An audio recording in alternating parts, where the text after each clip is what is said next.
بسم اللہ الرحمن الرحیم۔ السلام علیکم ناظرین، جنگ احد میں بھی کفار کا لشکر بے مقصد واپس لوٹ گیا اور مسلمان واپس مدینہ آ گئے۔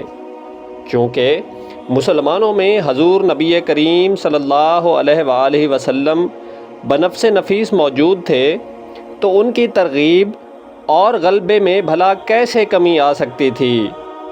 جنگ احد کے بعد بھی مسلمان متحد سے متحد تر ہوتے چلے گئے اور مدینہ کی اطراف میں اسلام پہنچنے لگا۔ مدینہ کے قریب ترین یہودیوں کا ایک قبیلہ آباد تھا جسے بنو نذیر کہتے تھے۔ مسلمانوں کو ان سے بغاوت اور سازش کا اکثر خدشہ رہتا تھا۔ شوال سن 5 ہجری میں مسلمانوں نے رسول صلی اللہ علیہ وآلہ وسلم کی رضامندی سے اس قبیلہ کو مدینہ بدر کر دیا۔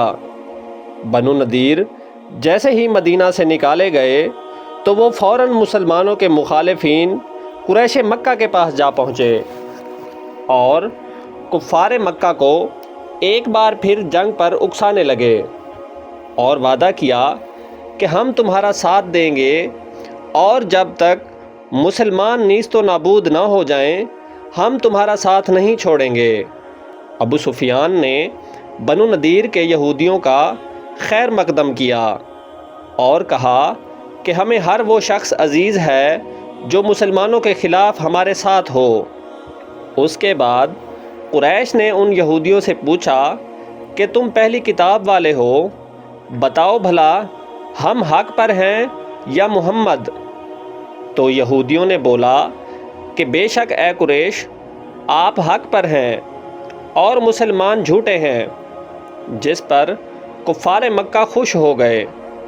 پھر وہ یہودی دوسرے عرب قبائل ردفان، قیس اور غیلان وغیرہ کے پاس بھی گئے اور وہاں بھی یہی تحریک چلائی اور زیادہ سے زیادہ لوگوں کو مسلمانوں کے خلاف تیار کرنے لگے، حتیٰ کہ یہ یہودی عرب کے ہر قبیلہ کے پاس گئے اور انہیں مدینہ فتح کرنے پر قائل کر لیا۔ جب تمام قبائل تیار ہو گئے اور جنگ کے لیے مختلف قبائل سے 12,000 جنگجو چن لیے گئے تو وہ ان یہودیوں کے ساتھ مسلمانوں کے خلاف جنگ کے لیے نکل پڑے۔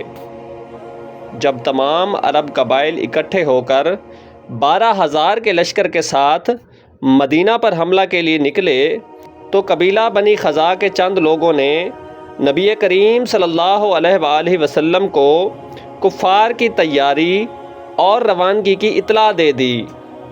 یہ اطلاع ملتے ہی آپ صلی اللہ علیہ وآلہ وسلم نے صحابہ کو اکٹھا کیا اور انہیں مکہ کے قریش اور ان کے لشکر کے بارے میں بتایا۔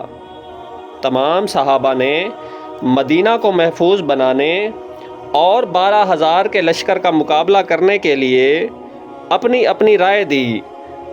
حضرت سلمان فارسی رضی اللہ تعالی عنہ نے مشورہ دیا کہ مدینہ کے گرد ایک خندق کھود دی جائے اور مدینہ کو اس طرح محفوظ بنایا جائے کہ قریش مکہ کا لشکر اس خندق کو عبور کر کے مدینہ کی طرف نہ آ سکے۔ یہ مشورہ آپ صلی اللہ علیہ وآلہ وسلم کو بہت پسند آیا اور آپ صلی اللہ علیہ وآلہ وسلم نے حضرت سلمان فارسی رضی اللہ تعالی عنہ کے مشورہ کے تحت مدینہ کے اطراف خندق کھدوانا شروع کر دی۔ مدینہ کے 3 اطراف میں زبردست اونچے پہاڑ تھے جن پر سے کفار کا حملہ کرنا ممکن نہ تھا۔ صرف ایک ہی وادی نما راستہ تھا جہاں سے کفار مکہ حملہ کر سکتے تھے اور اس جگہ پر مسلمانوں نے خندق کھودنا شروع کر دی۔ آپ صلی اللہ علیہ وآلہ وسلم نے بھی خندق کھودنے میں مسلمانوں کے ساتھ محنت کی۔ مسلمان خندق تیار کر کے فارغ ہوئے ہی تھے کہ کفار مکہ 12,000 کا لشکر لے کر ان پر ٹوٹ پڑے اور مدینہ طیبہ کا محاصرہ کر لیا۔ لیکن مسلمانوں کے اور ان کے درمیان ایک طویل خندق حائل تھی۔ اسے دیکھ کر کفار مکہ حیران و پریشان ہو گئے، کیونکہ یہ ایک ایسی تدبیر تھی جس سے عرب کے لوگ ابھی تک ناواقف تھے۔ اب چونکہ وہ مسلمانوں تک خود نہ پہنچ سکتے تھے تو لہٰذا انہوں نے مسلمانوں پر تیر اندازی شروع کر دی۔ غصے اور انتقام کی آگ میں جلتے کفار نے 24 دن تک مدینہ کو محاصرہ میں رکھا۔